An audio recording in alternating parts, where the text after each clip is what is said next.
Bienvenue sur Malaika, le magazine de la femme africaine et chrétienne. Merci de nous retrouver pour une nouvelle saison haute en couleurs. Et cette fois-ci, nous avons voulu vraiment vous retrouver avec des thèmes autour du couple et de la famille. Alors, nous avons des sujets vraiment spécifiques à vous proposer cette fois-ci. Restez avec nous pour découvrir le sujet dont on va parler aujourd'hui.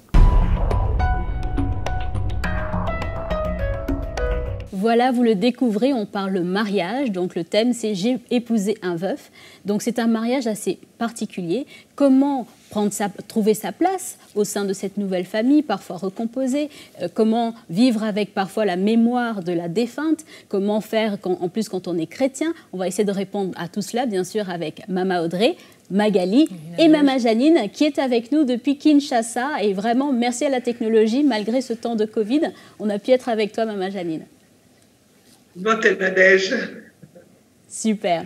Et on aura, Mama Audrey, l'occasion d'avoir une invitée en duplex tout à l'heure qui s'appelle Claudia Caillon et qui nous vient tout droit de Paris. Tout juste de Paris. Voilà, et qui va nous donner son témoignage. Alors, restez avec nous pour écouter ce témoignage. Donc, je disais tout à l'heure, on parle de « J'ai épousé un veuf ». Pas moi, bien sûr, notre invité tout à l'heure qui va pouvoir nous en parler. Mais avant de rentrer dans le vif du sujet, on va passer à la rubrique de Mag. Voilà Magali, donc oui, le veuvage déjà en soi est assez compliqué. Maintenant, quand il s'agit de se remarier, comment trouver sa place en tant qu'épouse du veuf, c'est pas toujours évident. Qu'est-ce que tu as pu nous trouver? Ce n'est pas simple et en fait, donc j'ai fait pas mal de recherches, j'ai trouvé pas mal de contextes, de voir un petit peu ce qui se passe en Afrique quand ce cas de figure a lieu, Nadège, Maman Audrey. Alors, pour commencer, il faut savoir que quand le départ de l'être aimé, il est marqué par un nouveau chemin, qui est unique pour chacun. Et pour les uns, ce sera, Nadège, le célibat durable, où ils pourront vraiment se consacrer pleinement aux enfants, à de nouveaux projets, à l'écoute de leurs vrais besoins, et donc ils ne ressentiront pas le besoin de se remarier. Et pour d'autres, par contre, il y a cet appel de revivre encore en couple, de nouveau, en couple. Ils se sentent prêts à construire une nouvelle relation.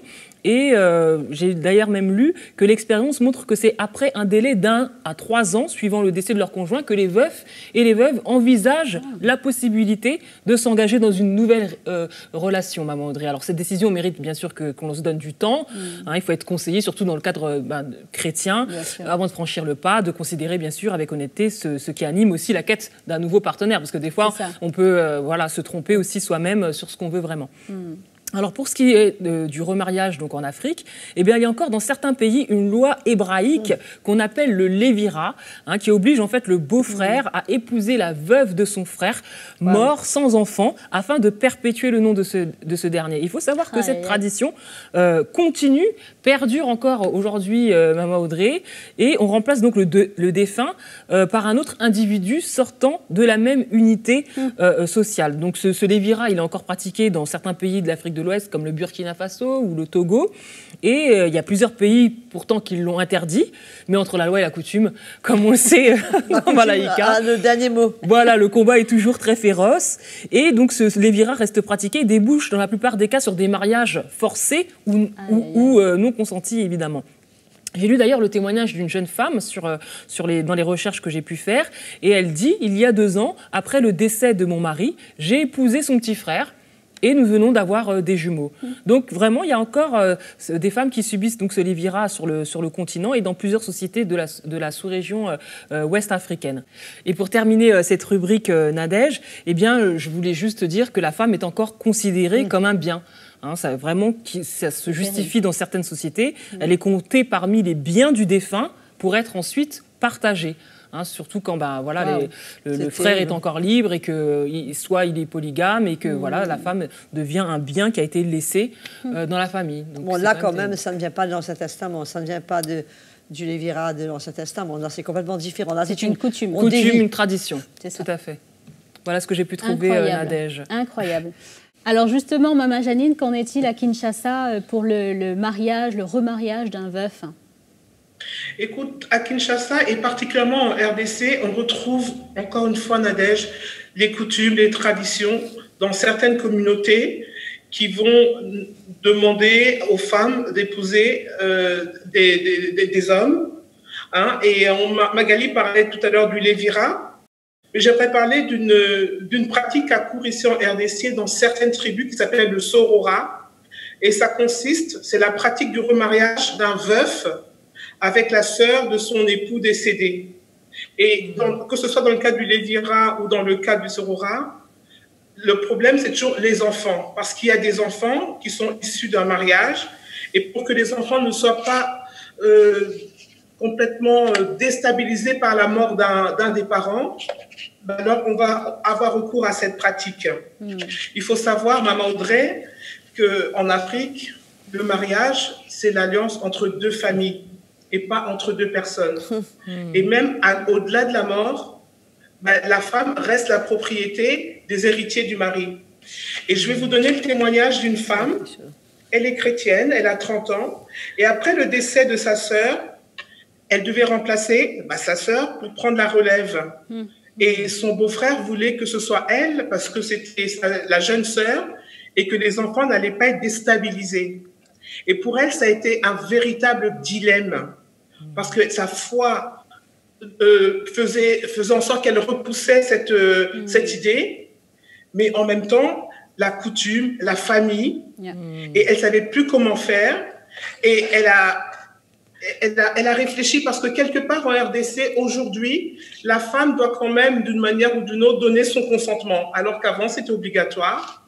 Mais finalement, elle a dit qu'elle a appris toujours, depuis qu'elle est petite, que la famille, c'était la priorité.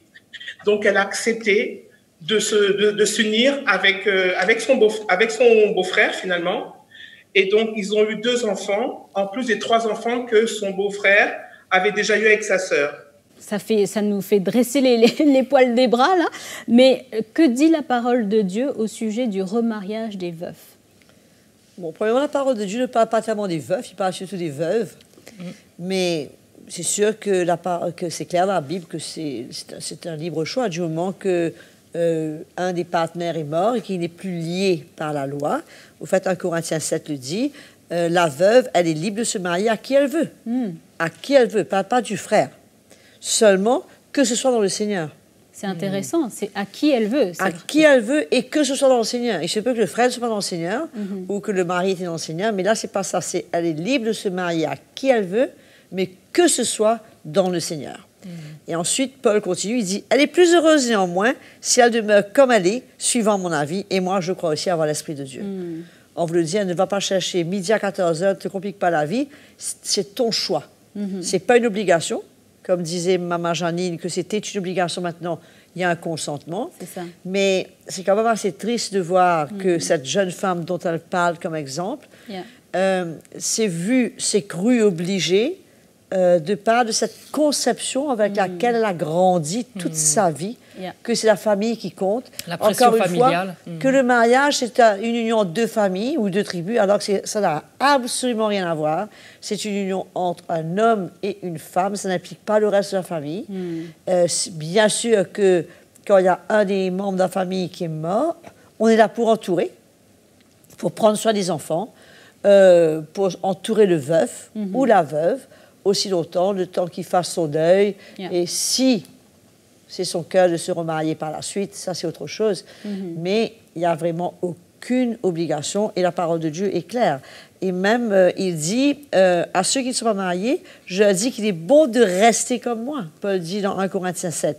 Il dit, mais s'il manque de continence, qu'il se marie, car il vaut mieux se marier que de brûler. Bien sûr.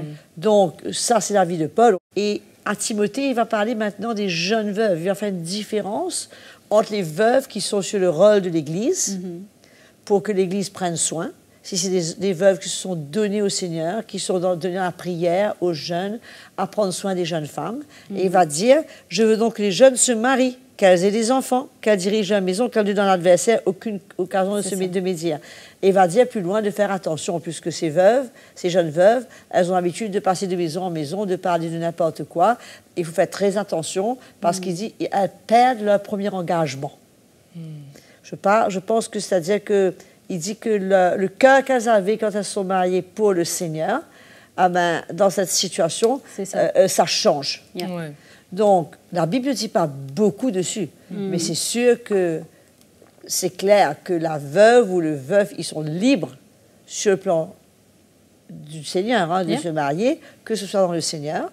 Mais encore une fois, il explique pourquoi il conseille cette personne, il pense qu'elle sera plus heureuse. Pourquoi? Elle sera plus libre de servir le Seigneur. Elle pourra faire des choses qu'elle n'a jamais faites. Elle pourra laisser son cœur parler et faire ce dont son cœur désire pour servir le Seigneur. C'est dans ce sens-là. Hein. C'est pas heureux pour faire la bamboula et pour faire la fête.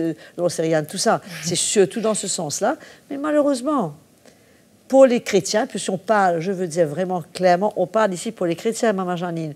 On ne parle pas des gens qui ne connaissent pas le Seigneur. C'est triste de voir comment la tradition occupe une place dans la vie de ceux qui ont connu Jésus, qui sont nés de nouveau, qui ont été rachetés, qui ont été délivrés de la puissance des ténèbres, transportés dans le royaume de son Fils, qui ont eu le pardon de leurs péchés, qui ont eu toute cette nouvelle vie en Christ, s'attachent toujours à ces vaines traditions, comme Pierre dit, par lesquelles aucun d'entre nous n'a été sauvé, les traditions de nos pères.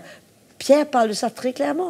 Et nous, en tant que chrétiens, nous sommes censés être libres de tout ça. Et justement, Mama Audrey, en parlant de liberté, nous avons une invitée spéciale avec nous qui s'appelle Claudia Caillon. Amen. Et qui, elle a vécu l'envers du sujet, si je peux dire, vu que c'est elle qui a épousé un veuf. Alors Claudia, est-ce que tu peux nous en parler? Comment ça s'est passé? Raconte-nous tout. Moi, j'avais rencontré Jacques à l'église et c'est vrai qu'à un moment donné, moi, mes yeux étaient sur lui, mais j'ai demandé au Seigneur de faire quelque chose pour pas que je sois une occasion de chute pour cet homme. Donc, il arrivait à chaque fois que je le rencontrais et je voulais pas être auprès de lui. Voilà, et j'ai dit, Seigneur, s'il y a quelque chose à faire, c'est toi qui vas le faire. Et le temps est passé comme ça, voilà. Et un beau jour, il m'a appelé et il m'a dit qu'il voulait me parler. Et c'était pour me demander en mariage, voilà. Ton cœur a battu à quelle vitesse? Très très fort. Ah là là, il m'appelle. Ah, qu'est-ce qu'il va me dire? Non, mais ça a pris du temps. Hein. Ça a pris au moins 4 ans. Ah ouais. Ça a eu on était 4 ans comme ça. On se parlait, mais juste comme un frère. Voilà, c'est tout. Comme ça doit être. Alors, dans tout ça, dans toute cette histoire, donc tu savais qu'il était veuf, qu'il avait, il avait 5 enfants. Maintenant, on arrive au moment où il fait sa demande, que l'éventualité du mariage est très proche. Dans quel état d'esprit tu es à ce moment-là? Est-ce que tu te dis, est-ce que tu as le sentiment que tu prends la place de quelqu'un d'autre? Comment tu trouves ta place auprès de lui? Au début, oui, j'ai eu ce sentiment-là. Et après, je me suis dit, finalement, je vais prendre ma place d'épouse et pas la mère. Je ne suis pas la mère de ses enfants. D'ailleurs, on a fait une réunion avec tous les enfants avant le mariage. On s'est rencontrés, ses enfants et les miens. Et du coup, j'ai quand même pu en parler à leurs enfants. J'ai dit, voilà, je suis content de faire la connaissance de leur papa. Et aussi, je serai là pour elles si elles ont besoin de moi. Lui aussi, parce qu'il y a un fils, voilà. Et je serai là plus comme une grande sœur pour elles. Et à aucun moment, je prendrai la place de leur maman. Et que moi, en tant que femme, je sais que c'était très fusionnel entre ses enfants et lui. J'ai quand même expliqué que moi, je peux leur aussi laisser la place si ils ont besoin de leur père et tout ça. J'ai surtout tenu ma place d'épouse. Voilà. Ah c'est incroyable, Claudia, et c'est riche d'enseignements. Et justement, est-ce que tu as senti à un moment donné que l'arrivée du mariage a réveillé des douleurs de deuil au niveau de ton futur époux et que tu as eu à gérer à un moment donné? Non, il n'y a pas eu ça. Je n'ai pas ressenti ça chez lui. Et c'est vrai que quand moi j'allais chez lui, il y avait des photos et tout ça de sa femme. Moi j'ai laissé les choses faire. Et après, avec le temps, j'ai vu que les photos disparaissaient et tout ça. Voilà, il a tout rangé, il a tout fait pour pouvoir m'accueillir moi chez lui. Voilà. Incroyable, incroyable. Et quelque part, bon, on est des femmes. Est-ce qu'on peut dire quelque part, il y avait une petite pression personnelle de pouvoir être un peu comme la défunte épouse et de quelque part d'être un peu comme elle? Non, j'avais pas ça. J'avais pas cette idée-là dans la tête. J'étais moi-même, voilà. Et c'était lui il avait une histoire avant. C'est normal, c'était son histoire avec ses enfants et sa défunte. Et nous, c'est une nouvelle histoire qui commence. Et voilà, pour moi, c'est les choses anciennes, comme c'est écrit dans l'Évangile, sont passées. Et on est dans une nouvelle histoire avec lui. Et voilà. Dernière question, juste avant qu'on passe à Mama Audrey. Est-ce que tu as eu une appréhension quelque part de le fait d'épouser un veuf? C'est pas un contexte classique. Est-ce que tu as eu une appréhension? Oui, j'ai eu une appréhension, mais c'est surtout pour les enfants, que les enfants puissent m'accepter, la nouvelle femme de leur papa. C'est surtout ça mon appréhension, parce que je voulais en aucun cas prendre toute la place dans leur vie, m'imposer, et je fais ma place petit à petit. Voilà. En tout cas, c'est riche comme témoignage, Claudia. J'aimerais juste revenir à la question des enfants. Comment tu as pu établir un lien entre toi et ces enfants? Et aussi, si toi, tu as des enfants, si tu peux juste nous clarifier cela? Oui, moi, j'ai 3 enfants. Les 2 premiers enfants ont à peu près le même âge que ces 2 grands à lui. Et mon 3e, il a 11 ans. Et les relations, ça se fait bien avant les mariages. Voilà. Je voyais les filles en dehors, je les invitais chez moi, on discutait. Voilà. Et puis, je les voyais à l'église. Je les connaissais depuis bien avant. Voilà. Juste pour préciser, tes enfants sont des enfants d'une précédente union. Est-ce que tu peux nous en parler un petit peu? Oui, au fait, j'ai jamais été mariée. J'ai eu 3 enfants, voilà, sans mariage. Et ça, c'était avant de connaître le Seigneur? Comment ça s'est passé? Bien avant de connaître le Seigneur, oui. D'accord. Je ne connaissais pas le Seigneur. Ok, très bien. C'est super. En tout cas, on va revenir sur la suite parce que je crois qu'il y a une suite de comment ça se passe maintenant. Mama Audrey, quoi dire à peut-être une femme qui se retrouve dans la situation où un veuf l'appelle pour pouvoir lui annoncer que voilà, il aimerait se marier? Comment on gère ce genre de situation? Écoute, je pense que comme c'était le cas de Claudia, ce n'était pas une surprise. Je te disais, quelque part, elle-même avait ce désir dans son cœur.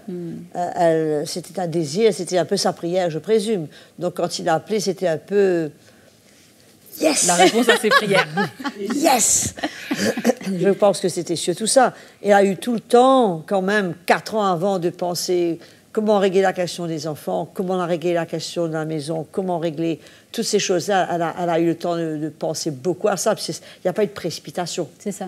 Il n'y a pas eu de précipitation. Je crois que du côté de son époux, les choses étaient claires, son cœur était guéri. Les enfants ne recherchaient plus leur maman de la manière que ça se passait tout de suite après, puisqu'il n'y a rien de pire, je crois, que de précipiter un mariage avant que les enfants aient fait leur deuil, avant que même le mari ait fait son deuil, la famille, la société, l'Église, ça choque un peu de temps en temps. Là, ce n'est pas du tout le cas. Je crois que c'était un peu la situation parfaite, où les enfants ont eu le temps de se rencontrer, de se connaître, de s'apprécier, de se découvrir, puisque finalement, c'est énorme quand on arrive pour mettre toute cette bande-là, vivre ensemble dans une maison. C'est quoi, un 8 pièces, c'est ça? Pour mettre tout ça, c'est toute une logistique. Et il y a toute une organisation derrière. Mais je pense que ça a été très, très bien prévu, très, très bien organisé en amont. Et vraiment, chapeau. Et du reste, je ne sais pas, moi, je trouve que Claudia, elle est très épanouie. J'ai l'impression que ça se passe très, très bien. Alors justement, on va lui demander. Elle est juste là. Alors Claudia, ça fait combien de temps de mariage déjà? 3 semaines. Alors, on est encore dans la, comment on appelle ça en anglais, the honeymoon phase, donc la phase lune de miel. Comment ça se passe? Dis-nous tout. Mais ça se passe très bien. Actuellement, j'ai pas tout à fait déménagé. Je suis encore là. J'attends un peu. Mais j'y vais souvent le week-end chez eux. Voilà, je cuisine. Avec les enfants, bon, des fois, j'invite les filles à venir. On va faire les courses ensemble. Et tout ça, ça se passe très bien. Et mon fils aussi, parce que mes 2 premiers ne vivent plus avec moi. Ils sont mariés. Ah. Et mon dernier, du coup, il a créé beaucoup de relations avec les enfants de Jacques. Ah ben c'est incroyable. Et il faut dire aussi qu'avant vraiment qu'on se marie, il a pris la décision avec ses enfants. Il a parlé de moi, il leur a dit son ressenti qu'il ressentait par rapport à moi et tout ça. Et les enfants étaient d'accord. Parce elle disait que c'était une évidence que ce soit moi. Voilà. Ah ben c'est super, c'est extraordinaire. Belle histoire. Maman Janine, est-ce que tu veux rebondir sur ces points-là par rapport à Kinshasa?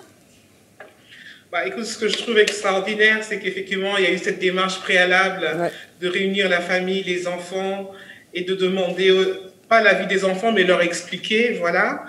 Alors que dans le contexte ici, chez nous, on voit que tout est fait pour les enfants, mais à aucun moment, on les consulte. Et c'est là, je pense qu'on a aussi besoin de progresser dans toutes ces pratiques, de considérer qu'il y a des enfants et que les enfants, on a besoin de prendre en compte aussi, comme disait maman Audrey tout à l'heure, le temps qu'ils fassent leur deuil, le temps que les choses s'installent et pas forcément imposer parce que la coutume, la tradition, imposer des choix comme ça, en pensant que c'est bon pour les enfants sans les avoir consultés. Tout à fait. Maman Audrey, en tout cas, c'est un vrai modèle de communication, de préparation, de patience aussi. Et avant justement de terminer ce sujet, est-ce qu'on pourrait passer au mot de la fin? Je pense aussi que c'est important, vu qu'on a entendu parler du cas de Claudia, qui a vécu une situation où elle vivait avec un homme avec qui elle n'était pas mariée, de qui elle a eu des enfants.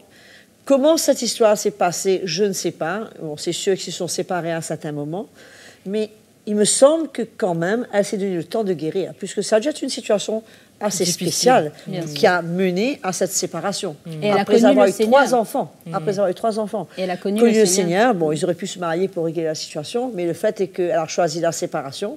Je ne sais pas si elle était séparée avant d'avoir connu le Seigneur ou après, mais elle a quand même pris le temps de guérir, puisque de rentrer dans une nouvelle aventure, dans une nouvelle union, avec des blessures, avec des mauvaises expériences, avec des choses qui sont encore vives, accrues, ou qui n'ont pas encore été guéries, ça aurait été vraiment très risqué. Mais c'est clair que du côté de Jacques, du côté des enfants, ils ont été guéris, puisque quand même ça prend du temps quand on perd sa maman, quand on perd sa femme à travers une maladie. Ça ne se passe pas en un jour. Le temps fait son œuvre, le Seigneur prend le temps pour pouvoir guérir le cœur. Mais de voir que de son côté aussi, il y a eu le temps de guérir et d'effacer tout ça, afin qu'elle rentre dans ce mariage propre. C'est ça. Qu'elle rentre... C'est une vraie nouvelle page. C'est pas relié avec « Ah, c'était comme ça, c'était comme ci », pour faire la comparaison. Donc, je crois que c'est vraiment le moment, la circonstance idéale. Les enfants n'ont pas été égoïstes. Ils ont réalisé le besoin de leur papa. Ils ont recherché l'intérêt de leur papa, qui est extraordinaire. Et ils étaient en accord. Il n'y a pas eu un qui a dit « non, moi, je suis d'accord » et l'autre pas d'accord. Ben, écoutez, je crois que c'est un peu... que demande le peuple? C'est la situation idéale. Mais c'est bon de savoir que les situations idéales peuvent exister si on laisse le Seigneur faire, qu'on prend le temps de cheminer avec le Seigneur, avec l'Esprit de Dieu, sans provoquer, sans forcer les situations. Et nous voyons que, comme toutes les belles histoires, ça se termine merveilleusement bien. Tout à fait. C'est pas un conte de fées, mais ça donne envie. C'est presque ça. En tout cas, merci beaucoup, Maman Audrey, bien sûr, Magali et Claudia. Merci beaucoup vraiment d'avoir pris le temps de nous donner ce témoignage. Et bien sûr, merci à Maman Janine pour ces éclaircissements depuis Kinshasa.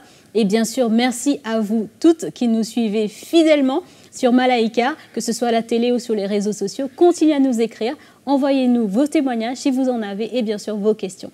Et nous nous ferons vraiment un plaisir de vous répondre. Je vous dis à très très bientôt pour un autre sujet.